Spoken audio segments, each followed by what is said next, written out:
shaking my senses. You found me when colors fade. Welcome back, Pastor Peter, as we talk through our final night of the life of Nehemiah. This week, we want to talk about this idea that Nehemiah accomplished in 52 days what was originally delayed 14 years. There was this expedited process about what Nehemiah accomplished in rebuilding the walls of the city. And my question from all this is, how do we not get disillusioned by Nehemiah's life? Because we know that as builders of the kingdom and Christians, that process is a part of this thing. That there's some things we got to grind out for a long period of time. You know, the wandering seasons and the waiting 40 years to, you know, all of a sudden one night we're released from captivity, you know, like from Babylon. And there's these long processes that end in these suddenlies. And so how do you not throw in the towel too quickly? It's a great question, John. I'm not sure I can answer this adequately. Here's my thought. When Nehemiah started, did he have a goal of 52 days? I doubt it. Yeah. And when he got the opposition to Sanballat and Tobiah, and suddenly he's splitting the men between building and battling, that would have slowed the process down. Yeah. It seems to me what he didn't lose sight of was the goal, the vision. This is what I'm here to do. It takes as long as it takes. Yeah. And so I think if he'd been working to a particular deadline, I think he would have got disillusioned. Yeah. I think he might have said, oh my goodness, I thought we were going to do this in 40 days. Now it's going to take longer because half the men are now defending the other half. Yeah. We've lost half our builders. And it seems to me that what Nehemiah is able to do is he's able to act contingently. And by that I mean this. He's able to adapt to the circumstances he's in without losing the ultimate goal of what he's there to do. And so one of the things I say to leaders is look, life is dynamic. Life is contingent. People make all kinds of decisions that impact you that you have no control over. But you do have control over your response. And maybe what you think is a setback is really a setup.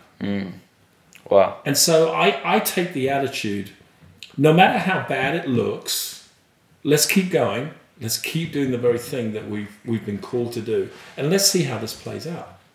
Let's see how it plays out. And often people have said to me, why do you keep doing this? You know, and I say, well, I want to see how it plays out. They say, you really believe this is going to work? And I say, I don't know. I'm not 100% convinced, but I'm convinced enough to keep going. Yeah. And so many times when I've had that attitude, it's worked out for me. Now, there's a whole group of people I meet who are looking for certainty. Yeah. They're looking for the 100% deal That's true. before they commit or before they continue. I've never done anything with 100%. Yeah. And I think the faith element is the bit that's missing. Yeah. And so it seems to me that if you're able to apply yourself and stay focused, appropriate and adapt to the contingencies of life that happen. You know, suddenly somebody's pregnant, somebody suddenly resigns from staff. Suddenly the rent on the building that you're having doubles. So, you know, these things suddenly hit you in life, and it's like, okay, what are we going to do now? I don't know, but let's keep going. Let's see if God doesn't have a provision for us. Yeah. It probably speaks to why Jesus often used agriculture. Obviously, it was his given setting in which he ministered, but you know, I've heard the phrase, you know, we serve an agricultural God in a microwave world. Yes. We want everything now. We want a sudden. Why couldn't he use the illustration of drive-through and Uber and order online? You know, why does he have to talk about seeds, planting and waiting and reaping a harvest? And I think it speaks to that whole idea of this, just kind of the nature of God. See how this thing plays out. And in our humanity, we want the now. We want the instant.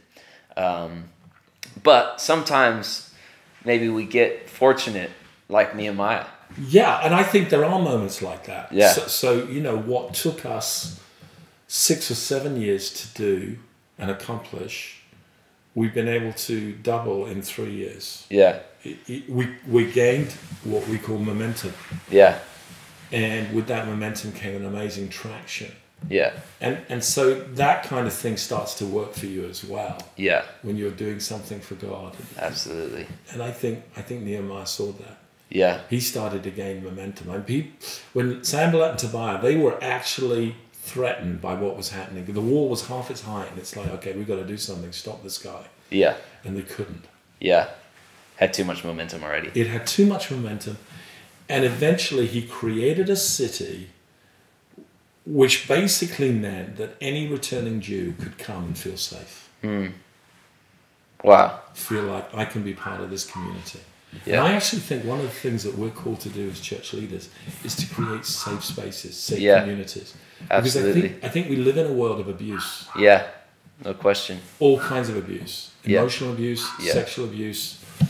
Abuse is everywhere. Yeah. And when people come into our churches, they want to feel like there are walls here. Yeah. That this is a safe space. I can be who I am. I can recover here. Wow. I can rebuild trust. I can regain my sense of who I am. So would you say that might be a measuring stick for success on what we build? Yeah. Well, one of the things that I've noticed over the years while we've been doing church is the number of people who come to me and will say to me, I feel safe here. Yeah. Feel at home. Yeah. And it's a wonderful thing to hear. Yeah, absolutely. I'll say, well, I'm so glad you feel that. Mm-hmm. The amazing thing about that is we hear about it in the workplace. We hear about it in the schools, outside the four walls of church. The amount of times people meet Christians, they say, there's something. Yeah. They just feel like home. You know, Google did a research. They did a 2-year research on all their employees. And they did it in collaboration with Harvard. And they were trying to find out what's the number one thing that their employees were looking for. And interestingly enough, the number one thing was a safe space. Wow. They wanted to know that they would not be punished for creative ideas that didn't work out. Wow. They wanted to know that they could take risks without being penalized or somehow pushed back in their promotion or whatever.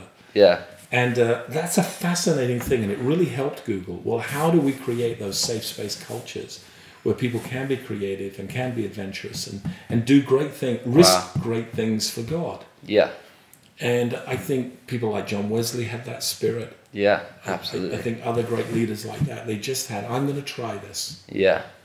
Give it a go. I'm just going to do it. Yeah. Could take 52 days. Could take a lifetime. Yeah. Maybe not see it in my lifetime, but Yeah. it's worth building. Yeah. Awesome. I'm inspired to keep going, keep building, and I believe our midweeks will be as well. So Yeah. thank you so much for joining us It's and been my such pleasure. great insight. Appreciate it. Thank you. You're welcome.